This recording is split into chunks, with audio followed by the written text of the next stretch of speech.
teman-teman terkait dengan laporan tim horenya Roy Suryo CS yakni Mikel Sinaga kepada Ketua Jokowi Mania Andi Aswan di Polda Metro Jaya terkait dugaan pencemaran nama baik, di mana Andi Aswan dituduh mengatakan wartawan abal-abal kepada Mikel Sinaga.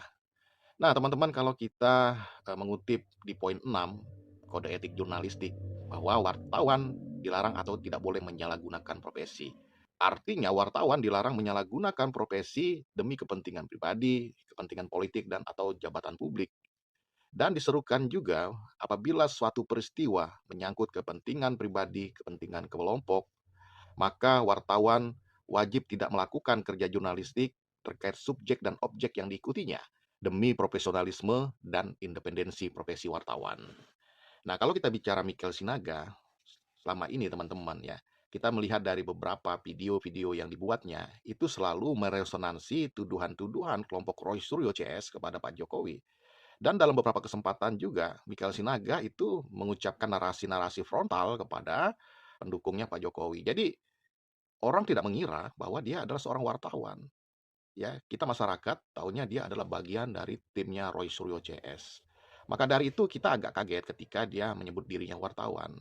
Kita akan berpikir ya dalam kaidah-kaidah prinsip jurnalistik bahwa seseorang wartawan tidak akan mungkin melakukan hal-hal demikian. Maka yang kita lihat adalah apa yang dia lakukan adalah dia sebagai pribadi, dia sebagai personal. Maka dari itu kalau kita elaborate terkait dengan kode etik jurnalistik bahwa memang wartawan itu tidak boleh membawa-bawa nama profesi terkait urusan konflik pribadi, urusan konflik personal dan urusan konflik lainnya yang tidak ada kaitannya dengan kerja-kerja jurnalistik. Nah, maka dari itu teman-teman sebenarnya persoalan ini bukan persoalan Mikel Sinaga dengan Andi Aswan, tapi ini persoalan organisasi wartawan atau Dewan Pers dengan Mikel Sinaga. Kalau mau diselidiki lebih dalam, ya kenapa kemudian seseorang yang mengaku wartawan yang memiliki kartu pers wartawan utama bisa bersikap demikian ya. Sangat absurd dan sangat bertolak belakang dengan kaidah-kaidah dan etika jurnalisme. Maka dari itu kita minta ini organisasi wartawan yang menaungi Mikel Sinaga ya, atau Dewan Pers untuk menyelidiki persoalan ini ya.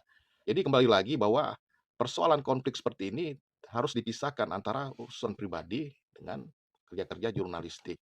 Yang kita lihat selama ini memang apa yang dilakukan Mikel Sinaga, dia bagian atau determinan atau bagian dari kelompok-kelompok yang berkonflik.